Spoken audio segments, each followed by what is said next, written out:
What if retro games had modern trophies? With retro achievements, they do. In the pinnacle achievement, Mastery, where you must collect all the achievements while being unable to use save states or rewind. Today's target, Super Mario World. 85 achievements, ranging from an easy collect a feather to the nigh impossible perfect bonus stage. This is the road to mastery.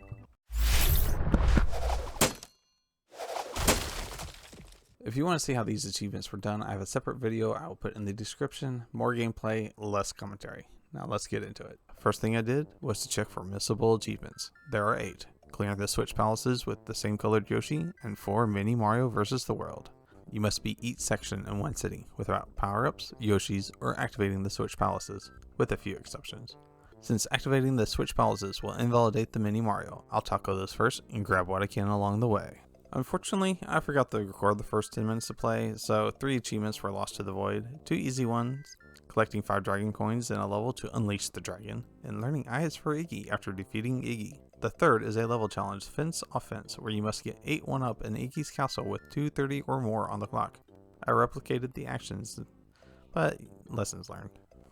After defeating Iggy, I sail through donut plains, avoiding checkpoints, hidden power-ups, and super...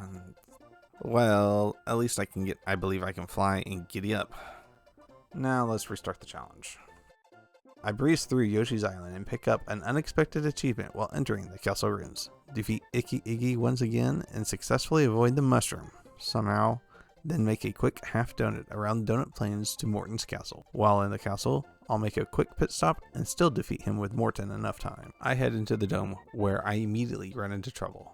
Being Mini Mario here is not just an inconvenience, it's a problem. Normally you grab the star, hop on the sinking platform, grab a 1-up, a dragon coin, and be on your way. But the star is considered a power-up, so it can't be used, and jumping off or over the enemies will slow you down and you'll end up in the lava. My solution?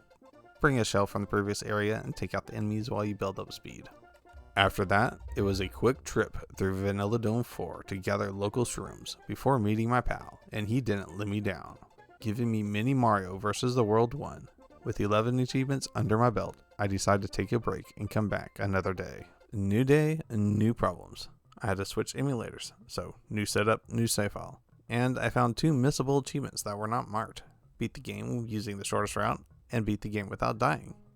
Time to switch my focus. With power-ups on the table, I was able to find another kind of flying, before heading to the secret ghost house to shoo the big boo away and travel to the stars.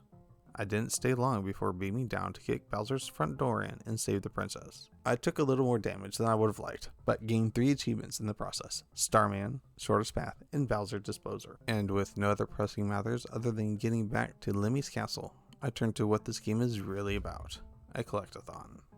I grabbed a bonus life in Yoshi's Island 3, fished for secrets in 4, became Super Munio in 1, and birthed the Dragon Coin economy on the island.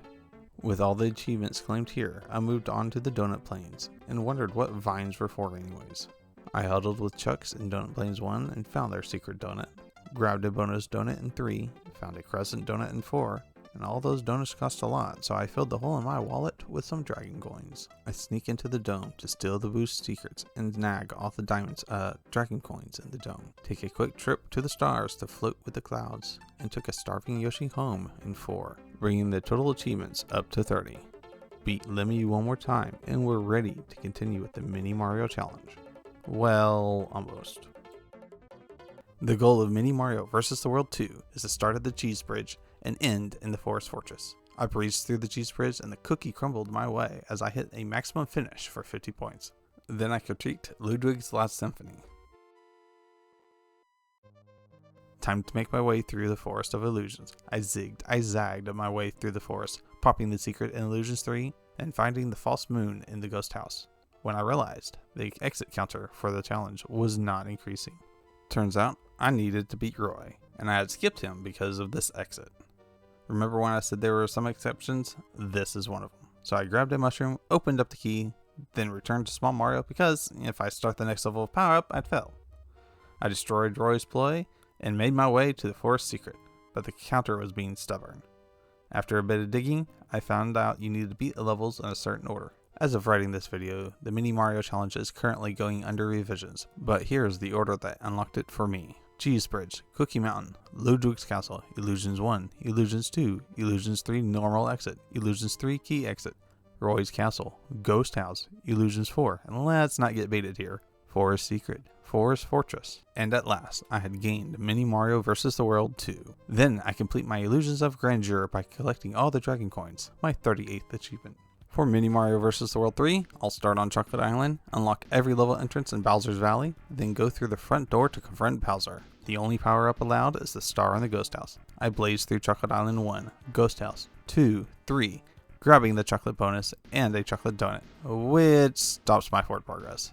You see, to continue through Chocolate Island 3, you either need a Yoshi or a feather. It took me a bit before I remembered I don't need to unlock every level of Chocolate Island, so back to Chocolate Island 2 and its many branching paths. But for this challenge, I only needed to reach the third area before the timer hit 250. After that, I get a quick look at Bowser's Valley before searching through Wendy's castle for a secret. And when the chips are down, you either sink or swim. On to Bowser's Valley. I gain lives under a Koopa Moon, find a secret in the moving walls, discover Larry's secret, and send Larry through the area. I was unsure if you needed to defeat the fortress, but I did not want to fight Bowser twice, so Resnar fell yet again. Then I kicked down the front door, Boom, baby! and rescued Peach, gaining Mini Mario vs. the World 3.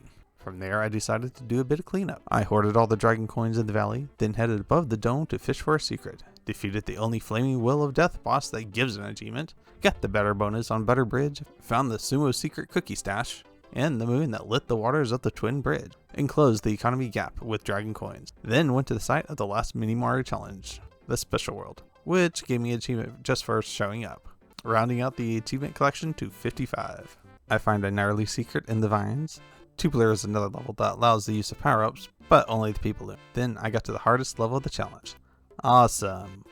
Disco shells, power-ups, flying fish, and ice physics. I spent longer on this level than anything else I had done thus far. A simple mistake at best started the level over, at worst made me go back to the start of the Special World. But eventually I made it to the end. The rest of the levels by comparison were tame. A change in scenery meant Mini Mario vs. Specials was achieved. Now, time to clean up the remaining collectibles. I color by Yoshi's to fill in all the blocks. Yoshi then lays an egg while I become a special coin collector and satisfy my greed in Chocolate Island, as well as learn some moon math, get the last vanilla moon, and clear all exits. I hop over to Yoshi's Island to make a mighty quake, and sniff out the Galumba's secret in Donut Plains 4. The two remaining secret mushrooms are a bit tricky. In Chocolate Island 2, you must enter the first pipe after collecting between 9 and 20 coins. Anything above or under that will send you to a different area and you'll have to restart the level. The moving walls of Bowser's Valley 2 has 2 1-ups, but only 1 will spawn per session. So if you grab the first one, you're going to have to restart to grab the second. And that brings the achievement counter up to 73. 12 more to go. Bowser has decided that being stumped twice is enough and hides from me. So I look through all the rooms in the castle. Unable to find him, I chose to go and spook the Boo in the Donut Secret Ghost House. Then head to the special area to have a groovy flight, which would have been so much easier without the invisible walls in the air. I decided to get funky with it and end up with more time than I started with. I also hunt down all the backroom casinos located in Donut Plains 1, Donut Plains 3, Morton's Castle, Vanilla Dome 3, Ludwig's Castle, Forest of Illusion 3, Chocolate Island 5, Valley of the Bowsers 1, and Valley of the Bowser 3. All those one-ups had to come from somewhere, and all clues pointed to the forest, so I investigated the Forest Fortress and found the stash. And with that, I had 6 achievements left to attain. 2 of them required beating Bowser again. I decided to save them for last. 2 level challenges I knew would be difficult, finding the Super Mario Bros. 1 song in the Special World, which I had never heard before, and the perfect bonus stage. Yes, even after replaying levels for the Mini Mario Challenge and clearing all 96 exits, this still eluded me. While I didn't throw the bonus stages, it wasn't a priority for me. I'll get it next time, I'd say. I was running out of next times. But the first thing is first, completing Tubular without Blue Yoshi or Balloon Mario. Looking back on it, it wasn't that hard. It came down to one spot 90% of the time, and after finding this simple setup, I wouldn't need healing ever again. Forest of Illusions 2 level challenge was the last great obstacle of the set. Ever play The Floor is Lava? Well, here, everything is lava. Floors, ceilings, enemies, even those blue blocks. And the 2 tile gaps they left were quite the pain. Until I eventually realized while trying to stay stagnant, my swing would alternate between low strokes and high strokes.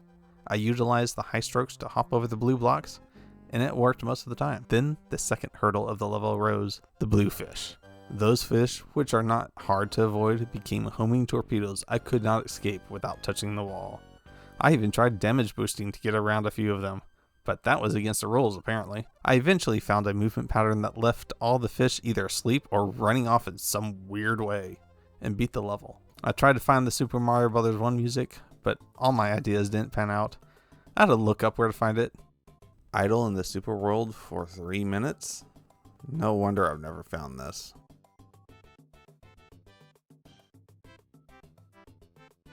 Now for the bonus game. I loaded up the shortest level I could think of, Star World 3, and started grinding the star points. 30 minutes. That's all it should take.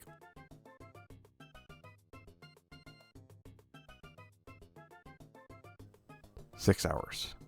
It took me 6 hours to score that achievement. I found a few glitches along the way. But to put this in perspective, I had beaten both the helium and lava challenge combined faster than I did that. Well, at least I can take out some frustration on Bowser again and claim Burning Bowser and do the... Alright. Come on, Bowser, one more time. Do the Mario with me. And with that, I'm Master Super Mario World.